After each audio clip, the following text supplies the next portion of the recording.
ഇന്ന് നമ്മൾ ജ്യോതി ഉമാകാന്ത് മഹാരാഷ്ട്ര അത് കമ്മേലിയ പ്ലാന്റ്സ് ആണ് അയക്കുന്നത്. അപ്പം കമ്മേലിയ പ്ലാന്റ്സ് നമ്മുടെ വീട്ടിലുള്ളതല്ല, ബിജാസിൻ്റെ നഴ്സറിയിൽ നിന്ന് എത്തിക്കാൻ പറഞ്ഞിട്ടുണ്ടായിരുന്നു.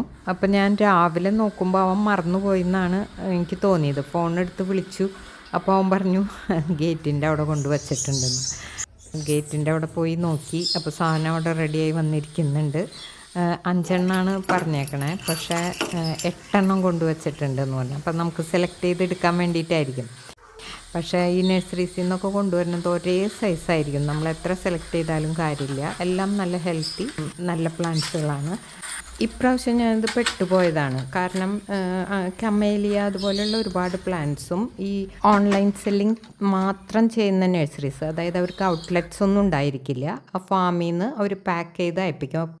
പക്ഷേ അവരുടെ പ്ലാന്റിന് പ്രൈസ് കൂടുതലായിരിക്കും. നമുക്ക് ഇവിടെ നിന്ന് ബിജാസ് തരുന്ന വിലയ്ക്കായിരിക്കില്ല അവർ നമുക്ക് തരാം. പാക്കിങ്ങും സെൻഡിങ്ങും ഒക്കെ അവരല്ലേ ചെയ്യണേ, നമ്മളതിൽ ഓർഡേഴ്സ് എടുക്കുന്നു എന്ന് മാത്രമേ ഉള്ളൂ. പക്ഷെ എന്താ പറ്റിയെന്ന് വെച്ചാൽ ഈ ഉമാകാന്ത് ഷെട്ടി ഓർഡർ ആക്കുമ്പോൾ ഞാൻ പറഞ്ഞു ഇത്രയാണ് കൊറിയർ ചാർജ്. ഞാൻ കഴിഞ്ഞ വീഡിയോയിൽ പറഞ്ഞു അതിനെക്കുറിച്ച്. നമ്മൾ ഒരു പ്രാവശ്യം കൊറിയർ ചാർജ് പറഞ്ഞു കഴിഞ്ഞ് കഴിഞ്ഞാൽ പിന്നെ അത് ഡിഫറൻസ് വന്നു കഴിഞ്ഞാലും അത് അവരോട് പറഞ്ഞ് വാങ്ങിക്കുമ്പോൾ അത് ബിസിനസ്സിനെ ബാധിക്കുമെന്ന് പറഞ്ഞിട്ടുണ്ടായിരുന്നു. അപ്പം അവരോട് 170. അപ്പം ഡോക്ടർ ജ്യോതി ഉമാകാന്ത് അവിടുത്തെ പ്രിൻസിപ്പാളാണ്. ഒരു വലിയ സ്കൂളിലേക്കാണ് നമ്മളിത് അയക്കുന്നത്.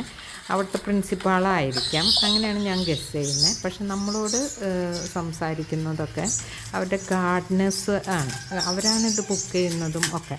അപ്പോൾ അവരുടെ ഇംഗ്ലീഷ് എനിക്കോ എൻ്റെ ഇംഗ്ലീഷ് അവർക്കോ അത്ര അധികം അങ്ങോട്ട് മനസ്സിലാവാറില്ല. പക്ഷെ ഞങ്ങൾ 3 വർഷമായിട്ട് നമ്മൾ ആ സ്കൂളിലേക്ക് പ്ലാൻസ് അയച്ചുകൊണ്ടിരിക്കുന്നുണ്ട്.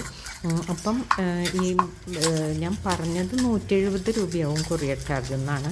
പക്ഷേ നഴ്സറീസിലേക്ക് അവരോട് ചോദിച്ചപ്പോൾ അവർ ഫൈനൽ പറഞ്ഞു 280 രൂപയിൽ കുറവ് അയക്കാൻ പറ്റില്ല. കാരണം 2-2.5 കിലോ വരും.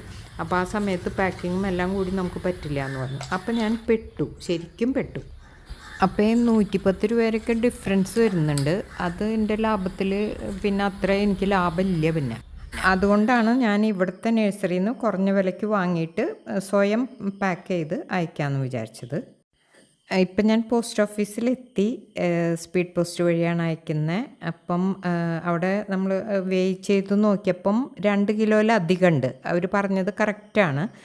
എൻ്റെ ഒരു കാൽക്കുലേഷനാണ് തെറ്റിപ്പോയത്. അതിലും നേരിട്ട് ഇവിടെ നിന്ന് പാക്ക് ചെയ്ത് അയച്ചപ്പം നഷ്ടം വന്നില്ല എന്ന് മാത്രമല്ല, നല്ല ലാഭം ഉണ്ടായിരുന്നു. ആ ലാഭത്തെക്കുറിച്ചൊക്കെ നമുക്ക് അടുത്ത വീഡിയോയിൽ പറയാം. മറ്റൊരു വീഡിയോയുമായി വീണ്ടും വരുന്നവരെ നന്ദി, നമസ്കാരം, താങ്ക് യു.